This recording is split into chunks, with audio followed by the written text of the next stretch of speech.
Halo guys, welcome back again to my channel. Bersama saya Hansan di sini, dan seperti biasanya setiap harinya saya akan buatkan video seputar cryptocurrency. So bagi kalian yang tertarik seputar cryptocurrency, boleh aja langsung bantu saya like dan juga subscribe. Jangan lupa juga untuk hidupkan lonceng notifikasinya supaya kalian gak ketinggalan update terbaru seputar cryptocurrency. Oke, pada hari ini guys, kembali kita akan bahas seputaran Bitcoin, dan seperti biasa kita akan mulai dari coin market cap terlebih dahulu. Per hari ini secara global market cap crypto berada di angka 1,99 triliun dolar atau turun sekitar 4,77%. Nah, Bitcoin sendiri berada di angka 43.200-an, Ethereum 3.181, BNB 423, Terra Luna 108, Solana 113, XRP 0,76, Cardano 1,06, dan Avalanche ada di urutan ke-10 dengan harga 83,10 dolar. So, per hari ini kita melihat market rata-rata dalam keadaan merah, penurunannya ranging antara kurang lebih 4% hingga 8%. So, itulah outlook sementara dari beberapa top coin yang ada. Sekarang kita masuk dulu ke beberapa berita dan data terbaru hari ini. Nah, yang pertama, lagi-lagi kita mendapatkan berita bahwa si Terra Luna alias si Do Kwon itu kembali membeli Bitcoin, guys. Dan mereka membeli kurang lebih 5.000 Bitcoin kali ini. Spesifiknya kalau kalian perhatikan, tanggal 6 April kemarin mereka menambah sekitar 5.040 Bitcoin. Dan sekarang mereka mempunyai total 35.768 Bitcoin. Dan ini dikonfirmasi langsung oleh si Do Kwon. Ini tweet dia di tanggal 6 April kemarin. Dan dia mengatakan, hari ini saya menyirami tanaman saya, kemudian menulis beberapa emails, membeli 230 juta dolar dalam bentuk Bitcoin, kemudian membersihkan rumahnya, membeli McDonald's, kemudian sekarang saya akan mengajak anjing saya berjalan. Jadi kehidupan orang kaya itu sepertinya santai banget gitu guys ya. Hari-hari cuman bangun, nyiramin tanaman, nulis-nulis email, kemudian iseng-iseng gabut gitu kan, daripada nggak ada kerjaan ya beli Bitcoin 230 juta dolar, kemudian ya makan McDonald gitu kan, dan lain sebagainya. Jadi ya mudah-mudahan kita tertular lah gitu guys ya, menjadi orang yang kaya dan kehidupan kita bisa lebih santai gitu. Ya. Dan kalau misalnya kita lihat juga dari wallet mereka, memang juga terjadi penambahan ya di tanggal 6 April kemarin. Dan kita sebenarnya melihat Do Kwon ini menunggu ya berhari-hari. Kemarin itu ada mungkin 5 atau 6 hari kita berturut-turut tidak melihat Terra Luna membeli Bitcoin. Jadi di sini flat saja. Dan terakhir itu tanggal 6 baru ada penambahan lagi. Dan kita memang sudah 1-2 minggu ini melihat Do Kwon itu secara eksponensial terus menambah ya Bitcoin mereka. Dan sebenarnya ini masih jauh harusnya dari target mereka ya, tapi ini nggak tahu benar apa enggak, tetapi dari Do Kwon dia mempunyai target 10 billion dollar. Oke, untuk dibelikan ke Bitcoin semua. Ya, sekarang ya mungkin mereka baru mempunyai berapa? 1,6 billion dollar. Jadi masih ada kurang lebih 8 billion lagi yang akan dibelikan ke Bitcoin, tapi ya kita nggak pernah tahu kapan lagi mereka akan membeli gitu ya. Tentunya mereka juga punya perhitungan sendiri untuk kapan masuk lagi ke market, gitu ya. Kemudian yang kedua, kita juga melihat ini dari Credible Crypto, bahwa dia mengatakan dari kurang lebih angka 44.000 sampai 40.000 itu ada paus Bitfinex yang melakukan limit order buy. Di sini ya, di sekitar 40.000 sampai 44.000. Dan kalian perlu tahu guys, gimana caranya para paus bisa mendapatkan harga lebih murah. Pastinya mereka pengen beli, tapi pengen belinya dengan apa? Dengan harga murah dong. Apa yang mereka lakukan? Ya mereka harus sebar FAT dulu. Sebar FAT, sehingga orang-orang pada panic selling. Nah, ketika orang panic selling, ya udah mereka tinggal limit order saja, buy, dan buy. Dan mereka sudah pasang jaring di sekitar 44 sampai 40.000 di sini. Oke? Dan mereka sistem belinya juga cicil gitu guys, gak langsung all in. Masuknya cicil supaya apa? Ya dia masuknya sedikit di sini, orang panik selling lagi ke bawah, ya mereka serok lagi, panik selling lagi, mereka serok lagi, mereka panik selling lagi, mereka serok lagi. Jadi sekali lagi kalau misalnya kita terus-menerus panic selling, ya biasanya kita cuma ngasih makan ke para paus gitu ya.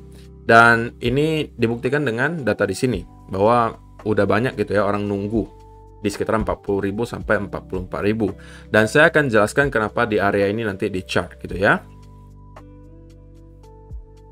Nah, kemudian dari segi data on-chain, liquid supply kita melihat sudah kurang lebih 214 hari secara berturut-turut kita melihat liquid supply itu terus tergerus guys. Liquid supply itu apa? Adalah supply Bitcoin yang tidak lagi liquid alias tidak lagi bisa diperdagangkan di exchange, tetapi sudah dikeluarkan dari exchange dan di hold di cold wallet.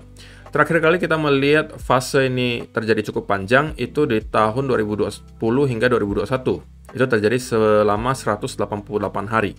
Di mana kita melihat illiquid supply itu terus dalam keadaan yang tergerus gitu ya. Tapi kalau misalnya kita melihat hal yang sebaliknya terjadi, ini berarti orang-orang mulai start untuk mendepositkan Bitcoinnya ke dalam exchange. Dan itu berarti biasanya untuk dijual. Gitu ya, walaupun kita sempat mendapatkan sedikit di sini gitu kan, tapi itu tidak terlalu signifikan. Dan secara overall dari Juli 2021 hingga sekarang sebenarnya kita melihat illiquid supply itu terus-menerus tergerus. Ini harusnya bukan hal baru yang belum kalian ketahui.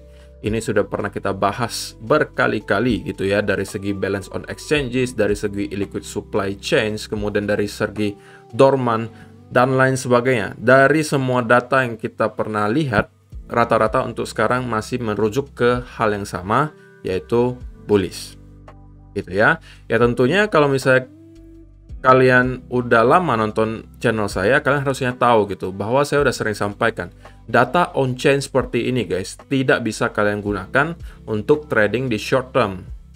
Ini hanya untuk mid term dan long term.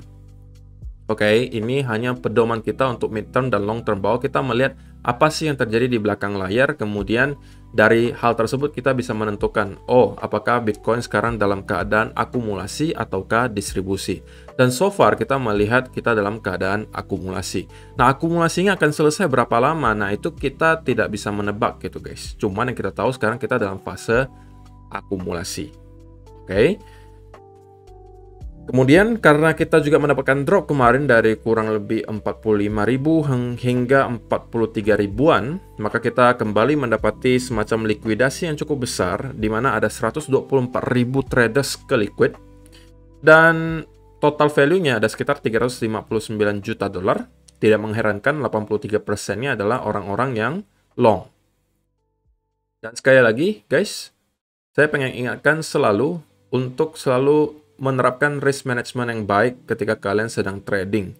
Jangan sampai kalian over leverage, karena saya ada dapati beberapa komentar, kok saya ke liquid kok karena masuk ke A, masuk ke B, masuk ke C.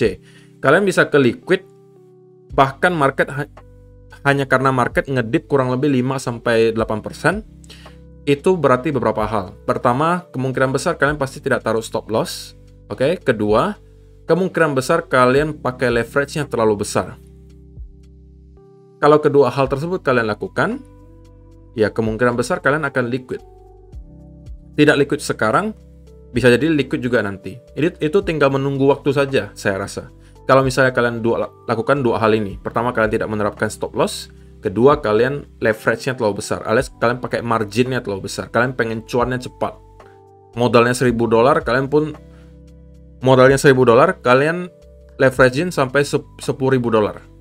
Itu biasanya ya tinggal menunggu waktu aja gitu kan. Jadi sekali lagi guys, tetap terapkan risk management yang baik gitu. Se-confident apapun kalian terhadap analisa kalian, selalu ingat tidak mungkin analisa kita itu 100%. Selalu ada celah untuk kesalahan. Jangan sampai kalian all in di satu trade. Itu bukan hal yang bijak untuk dilakukan. Oke? Dan yang terakhir ini mungkin para member grup Telegram sudah tahu ya bahwa saya sedang mengadakan kerjasama dengan Apollo X untuk mengadakan event yang menurut saya akan sangat sayang untuk kalian lewatkan, karena di sini pertama kalian akan mendapatkan beberapa rewards, di mana kalian mendapatkan rewards beberapa ya. Pertama itu ada $15 dalam bentuk token APX untuk kalian-kalian yang trading pertama kali di Apollo X Decentralized Exchange. Kemudian ada dapat $30 lagi untuk kalian yang sudah mencapai $10.000 dalam bentuk volume. Kemudian kalian juga akan bisa berkesempatan mendapatkan $2.000 lagi dalam bentuk USDT. Dan itu adalah untuk pemenang PNL leaderboardnya atau yang jago trading dan dia menjuarai leaderboardnya. Dan ini eventnya setiap minggu guys. Oke. Kemudian kalian juga akan dapat ebook gratis yang seharga kurang lebih 2 jutaan. Jadi semua itu kalian bisa dapatkan. Dan satu lagi guys, rewardnya setiap bulannya saya akan memilih satu orang yang aktif trading secara random gitu ya, untuk saya kasih juga modal $100. Dan ini hanya terbatas untuk 30 orang saja guys. Nanti akan dipilih oleh tim Apollo X-nya sendiri. Jadi kemarin sudah saya tawarkan ke grup Telegram, dan sekarang saya langsung publish ke YouTube supaya kalau kalian yang mau ikutan juga bisa sekarang. Oke. Hanya terbatas untuk 30 orang, kalian akan berkesempatan untuk mendapatkan reward-reward tersebut. Kalau misalnya kalian yang tertarik untuk ikutan, silakan kalian isi form yang sudah saya sediakan di kolom description di bawah. Dan nanti jika kalian memang pemenangnya, saya akan umumkan di grup Telegram. Jadi kalau misalnya kalian belum masuk grup Telegram, silakan kalian masuk dulu ke grup Telegramnya. Oke? So, itu adalah beberapa berita dan data terbaru hari ini yang pengen saya sampaikan untuk kalian. Sekarang kita masuk dulu ke chartnya Bitcoin. Dan kita akan mulai dari weekly chart terlebih dahulu. Oke, so guys, kita melihat Bitcoin terkoreksi ke kurang lebih 43.200-an. Beberapa hal yang dikatakan para analis di luar gitu ya, yang menyebabkan Bitcoin itu terkoreksi adalah mungkin katanya kembalinya lockdown terjadi di China. Kemudian ada varian COVID baru lagi yang muncul gitu kan. Itu tentunya membuat uncertainty lagi di market atau ketidakpastian.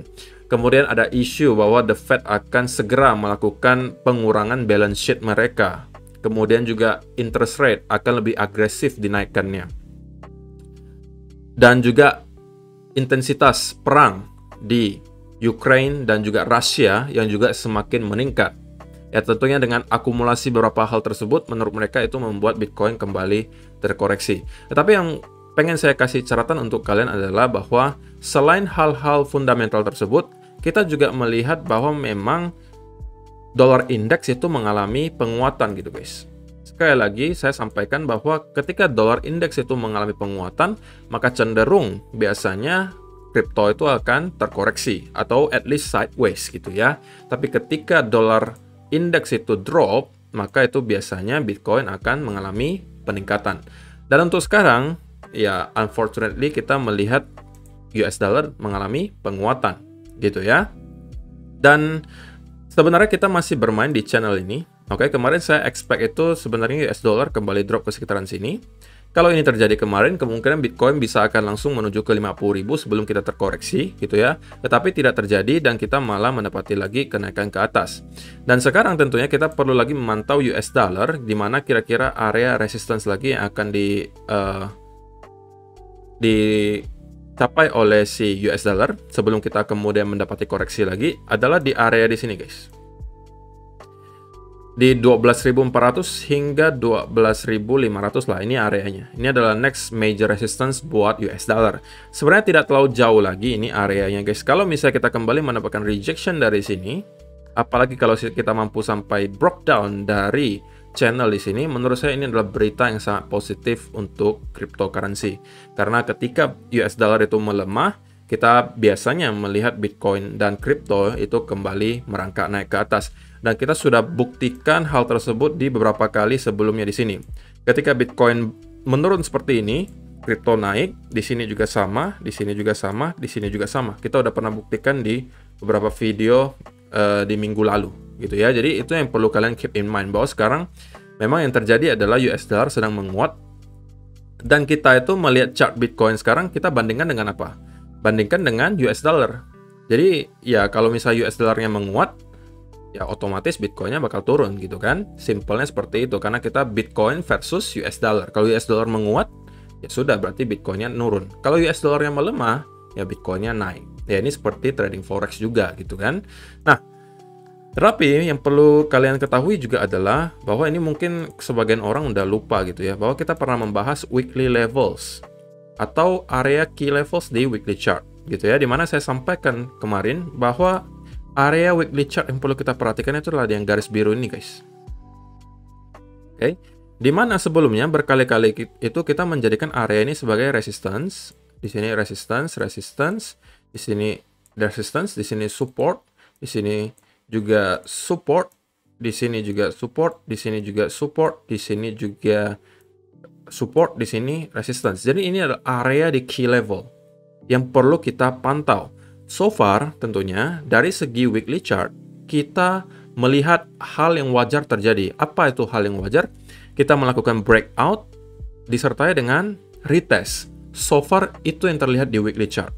Beberapa kali sebelumnya juga kita melakukan hal yang sama, di mana kalau kalian perhatikan kita breakout, kita retest dulu nih, baru naik lagi. Kita naik, kemudian retest lagi, baru ke bounce lagi di sini. Naik, retest lagi, baru naik lagi. Sama ketika dia breakdown juga, kita kembali ke support di sini. Ketika dia naik, ini hanya untuk retest, kemudian breakdown. Oke, jadi hal yang sama terjadi sekarang. Dengan yang terjadi di sini juga sama. Kita breakout, kemudian kita apa dulu? Retest dulu kan, baru naik lagi. Jadi kalau untuk senario di weekly chart, sebenarnya ini adalah opportunity kalau kita lihat dari weekly chart, di mana kita mendapati breakout disertai dengan retest, gitu ya. Dan untuk orang-orang yang merupakan swing trader, apalagi mereka yang memakai weekly chart, sebenarnya ini adalah opportunity yang sangat baik. Kenapa bisa seperti itu? Karena secara risk and reward, maka kalau kita buy-nya di sekitaran sini, kalau kita buy-nya kemarin di sini, otomatis secara risk and reward tidak akan terlalu baik. Kenapa? Karena kita sudah di pertengahan nih, guys. Naik sedikit kita sudah ketemu dengan area resistance. Sedangkan kita harus protect diri kita mungkin di sekitaran sini kan, di bawah area key levelnya. Jadi ini risk and reward-nya paling 1:1 kurang lebih. Tapi kalau misalnya kita menunggu retest-nya di sini dan kita buy-nya di sini, gitu kan, kurang lebih di area sini, maka untuk sekarang secara risk and reward ini akan jauh lebih baik gitu. Nah, kita coba ukur ya. Nah, long position. Anggap saja kita long di sekitaran di harga sekarang gitu ya. Nah, kita perlu protect diri kita sendiri di mana? Ya mungkin sedikit di bawah area key level di sini. Oke? Dan kalian bisa lihat dari segi risk and reward itu 3:1, guys. Oke? Rewardnya 3, risknya 1. Jadi secara risk and reward, ini adalah opportunity atau kesempatan yang baik untuk para swing trader. Oke, tetapi kalau kalian lihatnya di short term, di 1 hour chart, 15 minute chart, yang mungkin kelihatan cukup bearish ya. Tapi kalau di weekly chart, ini kelihatan seperti opportunity gitu ya, untuk membeli retest dari key levels di sini, dan targetnya tentunya ada di key level berikutnya, yang harusnya berada di kurang lebih 50.000. Atau kalian maunya lebih safe gitu kan, maunya lebih safe, saya nggak pengen lah kok sampai 3:1, saya 2:1 cukup gitu. Ya tentunya ini akan jauh lebih aman lagi gitu kan, dimana kalian berarti protect diri kalian di sekitaran sini. Berarti kalian kasih Bitcoin itu sedikit ruang gerak gitu. Nah, kalau kalian 2:1 ya berarti kalian taruh stop loss-nya kurang lebih 40.000 gitu kan. Nah, kalau misalnya kalian lakukan ini, ya ini lebih enak lagi untuk di manage. Kenapa? Karena kalian akan dikasih waktu gitu. Ketika kita breakdown di sini, maka kalian bisa lihat ke 15 minute chart, 1 hour chart, apakah kita ada melihat tanda-tanda atau indikasi-indikasi adanya reversal. Kalau misalnya tidak, ya kalian bisa lakukan beberapa hal, gitu kan. Kalian mungkin bisa mengurangi posisi kalian yang dibuka di sini, kalian kurangi sedikit, gitu ya, untuk mengurangi resiko. Atau misalnya kalian melihat ada tanda-tanda reversal, ya kalian biarin aja. Tapi kalau kalian tidak melihat ada tanda-tanda reversal, ya kalian bisa close kalian di sini. Gitu kan, untuk mengurangi resiko penurunan lebih lanjut. Nah, jadi ini beberapa hal yang bisa kalian lakukan apabila kalian merupakan swing trader. Dan kalau misalnya saya lihat juga ya, ini bisa menjadi opportunity yang mungkin saya akan pantau gitu. Nah, tentunya itu adalah weekly chart, di mana time frame-nya terlalu besar ya. Kalau misalnya kita pengen cari konfirmasi untuk trading atau setup, mungkin kita bisa carinya di 4 hour chart atau di 1 hour chart. Nah, untuk sekarang tentunya belum ada alasan bagi kita untuk kembali buy di sekitaran sini, karena ya tentunya belum ada pattern sama sekali yang menunjukkan bahwa kita akan melakukan reversal. Yang saya expect sekarang bisa jadi adalah, pertama, kalian perlu tahu bahwa 4 hour chart udah mendapati area oversold di sini. Jadi akan sangat make sense kalau kita sekarang mendapati semacam retracement dulu ke atas gitu ya. Ya so far kita melihat memang price action masih merujuk ke arah bearish gitu ya. Momentumnya masih cukup deras di arah bearish. Dan saya expect terjadi berikutnya adalah hal seperti ini, di mana kita kembali melakukan retest dulu ke sekitaran area di sini 44.000. Kemudian kita akan mencoba nih guys untuk melakukan satu lagi drop, dan dari sini kita akan mendapati bounce gitu ya. Ini adalah skenario yang saya pantau sekarang. Oke, jadi ini adalah setup bagi saya untuk di weekly chart. Jadi ini untuk swing trade bagi saya. secara risk and reward bagi saya masuk gitu ya. Tapi saya sekali lagi guys, ini bukan financial advice, saya tidak mengajak kalian untuk membeli Bitcoin di sini. Terus lakukan riset sendiri, oke? Kalian harus analisa sendiri supaya kalian mengerti kenapa harus masuk di sini, masuk di sono, keluar di mana, dan kalian tidak menyalahkan orang gitu ketika misalnya kalian loss. Saya tidak mengajak kalian membeli, tapi saya hanya sampaikan sharing saja apa yang akan saya lakukan. Dan ini tradingnya berdasarkan risk and reward, gitu ya. Nah, kalau misalnya kita lihat di 4-hour chart, ya tadi saya sampaikan udah oversold, jadi saya akan expect ada sedikit retracement di sini. Oke, kemudian kita akan drop lagi sekali lagi. Baru dari sini kita akan kembali bounce ke atas. Jadi ini adalah skenario yang sekarang saya lagi pantau. Tapi ya kalau misalnya kita kembali drop dengan volume yang cukup deras, tentunya saya akan tetap lebih memilih menunggu terlebih dahulu gitu ya. Dan kalau misalnya dari sini kita baru akan mendapati lagi bounce dari sana, baru kita mungkin akan lakukan planning lebih lanjut. Karena yang bisa jadi terjadi juga adalah hal seperti ini ya guys ya. Kita coba cek di weekly chart. Kita cari setupnya bisa jadi di time frame yang lebih kecil, tapi kita juga harus memantau weekly chartnya gitu ya. Nah, selama kita mampu close weekly chart itu di atas area ini, itu menurut saya setupnya masih valid gitu ya. Walaupun di 1-hour chart misalnya kita udah drop sampai ke 42, 41, tapi selama nanti weekly close-nya masih di atas area ini, saya masih akan tetap mencari setup tersebut yang tadi saya sampaikan. Secara risk and reward ya ini lumayan, oke? Karena kalau kalian perhatikan beberapa kali sebelumnya ketika kita melakukan retest, kita juga tidak persis bounce dari sana gitu guys. Kita bisa jadi menembus sedikit ke bawah, baru dari sana kita mendapatkan reversal. Nah, kalau seperti yang terjadi selama kita closing di atas key level ini, menurut saya setupnya masih valid.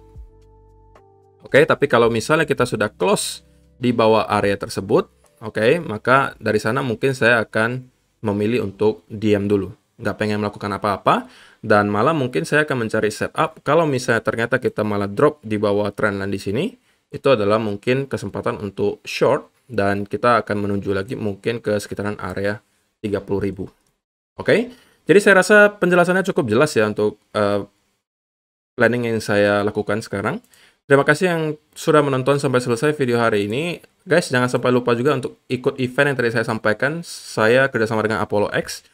Karena eventnya sangat terbatas, hanya 30 orang saja. Jadi nanti akan diseleksi orang-orangnya oleh tim Apollo X dan akan saya umumkan pemenangnya di grup Telegram. Dan kalian akan berkesempatan untuk ikut event yang penjelasannya mungkin akan saya sampaikan juga di kolom description box di bawah. Oke?